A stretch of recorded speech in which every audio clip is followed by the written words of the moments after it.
بسم اللہ الرحمن الرحیم۔ ناظرین کرام السلام علیکم۔ آدھی رات کا وقت ہو چکا تھا۔ صلاح الدین ایوبی جو کہ مستقبل کا سلطان تھا، اس پر ایک شاریہ نامی لڑکی نے بدکاری کا الزام لگا دیا تھا۔ قاضی ابن ارسون جو کہ سلطان صلاح الدین ایوبی کا استاد بھی تھا، سب اس مقدمے کو سننے والا تھا۔ یہ الزام ایک عام انسان پر نہیں بلکہ ایک باصلاحیت اور با کردار انسان نجم الدین ایوب کے بیٹے سلطان صلاح الدین ایوبی رحمۃ اللہ علیہ پر ایک لڑکی نے لگایا تھا۔ قاضی ابن ارسون بہت پریشان تھا کہ اگر میرے شاگرد پر لگایا گیا الزام سچ ثابت ہو گیا تو میری ساری زندگی کی تعلیم اور دی گئی تربیت پر پانی پھر جائے گا۔ قاضی نے وضو کیا اور جائے نماز پر اللہ کے حضور سجدے میں گر گیا اور دعا کرنے لگا، اے میرے مالک، تیرے با کردار اور نیک بندے پر مشکل وقت آن پڑا ہے، تو اس کی اپنی غیبی مدد فرما اور اس کی عزت کی حفاظت فرما۔ بے شک تو ہی عزت دینے والا اور تو ہی ذلت دینے والا ہے۔ میرا دل نہیں مانتا کہ سلطان صلاح الدین ایوبی رحمۃ اللہ علیہ کسی کی طرف بری نظر بھی اٹھا کر دیکھیں، لیکن دوسری طرف شاریہ نامی لڑکی پورے وثوق سے سلطان صلاح الدین ایوبی رحمۃ اللہ علیہ پر اتنا بڑا الزام لگا رہی ہے۔ محترم ناظرین، یہ واقعہ کچھ اس طرح ہے کہ جب سلطان نور الدین زنگی اپنی سلطنت پر قائم و دائم تھے تو سلطان صلاح الدین ایوبی پر ایک شاریہ نامی لڑکی نے الزام لگایا کہ صلاح الدین ایوبی نے اسے اکیلے پا کر اس کے ساتھ زبردستی کرنے کی کوشش کی۔ تمام لوگ حیران تھے کہ سلطان اس طرح کا کام کر سکتا ہے کیا؟ کسی کو یقین نہیں آتا تھا، کوئی کچھ بات کرتا اور کوئی کچھ بات کرتا۔ اگلی صبح سلطان نور الدین زنگی کی موجودگی میں قاضی ابن ارسون نے یہ مقدمہ سننا تھا اور سلطان صلاح الدین ایوبی پر فرد جرم عائد ہونے کے بعد سزا سنائی جانی تھی۔ صلاح الدین ایوبی رات کو ساری رات بخار میں تڑپتا رہا اور اللہ سے دعا کرتا رہا، اے میرے مالک، تو ہی میری مدد فرما، تو ہی بہتر جانتا ہے، تو ہی سب سے سچا ہے، بے شک میری مدد کرنے والا صرف تو ہی ہے۔ صبح کا وقت ہوا تو سلطان صلاح الدین ایوبی کا بخار بہت زیادہ تھا۔ سلطان صلاح الدین نے وضو کیا اور نماز کے لیے کھڑے ہو گئے۔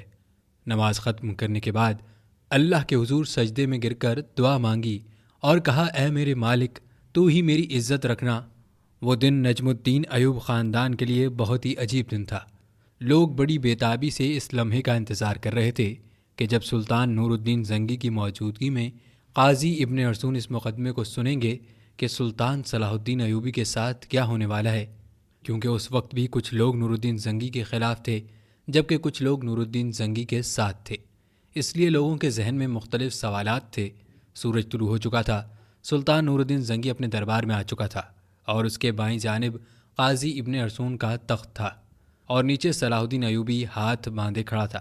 تھوڑی دیر کے بعد قاضی نے فرد جرم پڑھ کر سنایا اور فرد جرم پڑھنے کے بعد قاضی سلطان صلاح الدین ایوبی سے مخاطب ہوا اور کہا کہ تمہیں اپنی صفائی میں بولنے کا پورا حق ہے۔ قاضی کی بات ختم ہوتے ہی سلطان صلاح الدین ایوبی نے قاضی سے مخاطب ہوتے ہوئے کہا، قاضی صاحب، جس لڑکی کو میں نے دیکھا تک نہیں، اس کے ساتھ کچھ برا کرنے کے بارے میں سوچ بھی کیسے سکتا ہوں؟ یہ سنتے ہی قاضی صاحب نے حکم دیا کہ شاریہ نامی لڑکی کو حاضر کیا جائے۔ جب وہ لڑکی دربار میں حاضر ہوئی تو لوگوں کی حیرت کی انتہا نہ رہی، کیونکہ اس لڑکی کا سارا جسم ڈھانپا ہوا تھا اور صرف آنکھیں بڑی مشکل سے دکھائی دے رہی تھیں۔ صلاح الدین سمجھ نہیں پا رہا تھا کہ جس لڑکی کو میں نے دیکھا تک نہیں اور وہ مجھ پر اتنا گھناؤنا الزام کیوں لگا رہی ہے۔ مجھ سے آخر ایسی کون سی غلطی سرزد ہوئی ہے جو اس لڑکی نے مجھ پر اتنا بڑا الزام لگا دیا؟ قاضی ابن ارسون شاریہ نامی لڑکی سے مخاطب ہوا اور پوچھا، بتاؤ صلاح الدین ایوبی نے تمہارے ساتھ کیا کیا؟ تو اس لڑکی نے کہا کہ میں اپنا بیان پہلے دے چکی ہوں، مزید ایسی باتیں کر کے میں اپنی عزت مزید خوار نہیں کر سکتی۔ بخار بہت زیادہ ہونے کی وجہ سے صلاح الدین ایوبی کا چہرہ زرد ہو رہا تھا اور ہاتھ کانپ رہے تھے، زبان پر بھی لرزہ طاری تھا۔ دیکھ کر مجھ کو یوں لگ رہا تھا کہ صلاح الدین ایوبی بے قصور نہیں ہیں۔ سلطان نور الدین زنگی بڑے غور سے یہ سارا منظر دیکھ رہا تھا۔ پورے دربار میں سناٹا چھایا ہوا تھا۔ لوگ بڑے غور سے صلاح الدین ایوبی اور اس لڑکی کی باتوں کو سن رہے تھے۔ سلطان صلاح الدین ایوبی نے اس لڑکی سے کہا کہ کیا تمہیں اپنے رب سے ڈر نہیں لگتا کہ تم ایک بے قصور انسان پر اتنا بڑا الزام لگا رہی ہو؟ لوگ سمجھ رہے تھے کہ سلطان نور الدین زنگی کا بھتیجا ہونے کی وجہ سے صلاح الدین ایوبی اگر مجرم قرار بھی دیا گیا تو سزا سے بچ جائے گا۔ صلاح الدین ایوبی نے قاضی سے کہا کہ جب ہم کسی بھی مسئلے کا حل نہیں نکال پاتے تو ہم پھر اپنے اللہ کی طرف رجوع کرتے ہیں، اور میں بھی اس لڑکی کو کہتا ہوں کہ اگر یہ اللہ کو حاضر ناظر جان کر اللہ کی قسم کھا کر یہ کہہ دے کہ اس کا الزام سچا ہے تو میں وہ بھی گناہ قبول کر لوں گا جو مجھ سے سرزد بھی نہیں ہوا۔ یہ سنتے ہی وہ لڑکی صلاح الدین کو بغور دیکھنے لگی۔ وہ سلطان صلاح الدین کی حالت سمجھ چکی تھی۔ تھوڑی دیر بغور خوبی دیکھنے کے بعد لڑکی چیخ چیخ کر رونے لگی اور کہا، میں تمام مجمع میں اللہ کو حاضر ناظر کر کے کہتی ہوں کہ سلطان صلاح الدین بالکل بے قصور ہیں، سارا گناہ میرا ہے۔ یہ سن کر سارا مجمع حیران رہ گیا اور اس لڑکی کے چند الفاظ نے مقدمے کو الٹ کر دیا۔ اتنے میں سلطان نور الدین زنگی دہشت سے اپنی کرسی سے اٹھا اور اس لڑکی کو کہا کہ کیا تمہیں پتہ ہے کہ الزام تراشی کی تمہیں کتنی بڑی سزا مل سکتی ہے؟ تو اس نے کہا، ہاں مجھے معلوم ہے کہ اس کی مجھے کتنی بڑی سزا ملے گی۔ اس کے بعد قاضی نے شاریہ سے کہا کہ آخر ایسی کیا وجہ تھی کہ تم نے صلاح الدین ایوبی پر اتنا گھناؤنا الزام لگایا؟ تو لڑکی نے اپنی آنکھیں جھکا لی، لیکن جب سلطان نور الدین زنگی رحمۃ اللہ علیہ نے لڑکی کی طرف دیکھا تو اس نے کہا، اے میرے سلطان، میں جانتی ہوں کہ مجھ سے بہت بڑا گناہ ہوا ہے، شاید جس کی تلافی بھی ناممکن ہو، چونکہ جو داغ صلاح الدین ایوبی کے کردار پر لگا وہ شاید میں چاہتے ہوئے بھی نہ مٹا سکوں، لیکن یہ سب کام کرنے کے لیے میں مجبور تھی۔ سلطان نور الدین زنگی نے پوچھا کہ بتاؤ تمہیں اس کام کے لیے کس نے مجبور کیا؟ تو شاریہ نامی لڑکی نے امیر ابن مرقوم کی طرف اشارہ کرتے ہوئے کہا کہ اس عالم مرد امیر نے مجھے یہ سب کرنے کے لیے مجبور کیا۔ یہ سب سنتے ہی تمام درباری امیر ابن مرقوم کو ملامت اور غصے کی نظروں سے دیکھنے لگے۔ امیر ابن مرقوم اپنی جگہ سے اٹھا اور بڑے دبدبے کے ساتھ کہنے لگا، یہ لڑکی جھوٹ بول رہی ہے، میں بھی صلاح الدین کی طرح اس کو جانتا تک نہیں۔ نور الدین زنگی نے کہا کہ کل معلوم ہو جائے گا کہ کون بے گناہ ہے اور کون گناہ گار۔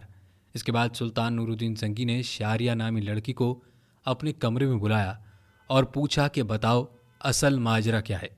لڑکی نے کہا کہ ایک جنگ میں میرے ماں باپ مارے گئے تھے اور میں اس ظالم امیر ابن مرقوم کے ہاتھ لگ گئی تھی۔ یہ مجھ پر بے انتہا ظلم کرتا تھا، بے حد تشدد کرتا تھا۔ شاہی کنیز کے جانچ کرنے کے بعد اس لڑکی کی پیٹھ پر کوڑوں کے نشان بھی دکھائی دیے گئے، اور ادھر سلطان نور الدین زنگی کے خاص جاسوسوں نے شاریہ اور امیر ابن مرقوم کے بارے میں ساری معلومات اکٹھی کر لی اور ان کے آپس کے تعلق کو سلطان کے سامنے بے نقاب کر دیا۔ یہ دیکھ کر سلطان نے اگلے دن پورے مجمع کو ایک جگہ پر اکٹھا ہونے کی دعوت دی۔ یہ دعوت اس لیے تھی کہ قاضی ابن مرقوم کی سزا لوگوں کے سامنے دکھا سکیں۔ تمام لوگ بڑی بڑی دور سے امیر ابن مرقوم کی حالت دیکھنے کے لیے آئے۔ جب اس کو میدان میں لایا گیا تو سخت زنجیروں میں جکڑا ہوا تھا، لوگ اس کو ملامت کی نظروں سے دیکھ رہے تھے۔ شریعت کے مطابق اسے 70 کوڑے مارے گئے اور اس کے بعد سلطان نور الدین زنگی نے اس کی تمام جائیداد ضبط کر لی، اس سے شاہی عہدہ بھی لے لیا اور اس کی تمام جائیداد سلطان صلاح الدین ایوبی کو دینے کی دعوت کی۔ لیکن سلطان صلاح الدین ایوبی رحمۃ اللہ علیہ نے یہ کہتے ہوئے ٹھکرا دیا کہ میں کسی کا مال اپنے حصے میں رکھ کر غاصب نہیں بننا چاہتا، اور اسی طرح سلطان صلاح الدین ایوبی رحمۃ اللہ علیہ کی اللہ تعالیٰ نے غیبی مدد کی۔ اس کے وجود پر لگا یہ بدکاری کا داغ دودھ کی طرح دھل گیا ہے۔ بے شک اللہ اپنے بندوں کی مدد فرماتا ہے۔ جو انسان گناہ بدکاری زنا سے بچتا ہے تو اللہ تعالیٰ اس کی مدد فرماتا ہے، جس کا کھلم کھلا واقعہ قرآن شریف میں موجود ہے۔ حضرت یوسف علیہ السلام کے حوالے سے جب زلیخا نے حضرت یوسف علیہ السلام پر الزام لگایا، انہیں بھڑکانے اور گمراہ کرنے کی کوشش کی تو دروازے بند ہونے کے باوجود اللہ کی غیبی مدد آئی اور اللہ نے انہیں سرخرو کیا۔ لیکن یہاں شرط صرف انسان کا اپنے رب پر بھروسہ اور اپنے ایمان پر پختگی ہونی چاہیے، تو اللہ کی غیبی مدد ضرور آتی ہے۔ محترم سامعین کرام، ویڈیو پسند آئے تو لائک اور شیئر کر دیں، چینل پر نئے ہیں تو چینل کو سبسکرائب کر دیں تاکہ ہر آنے والی نئی ویڈیو آپ تک بر وقت پہنچ سکے۔ انشاءاللہ نئی ویڈیو کے ساتھ دوبارہ حاضر ہوں گے۔ جزاک اللہ۔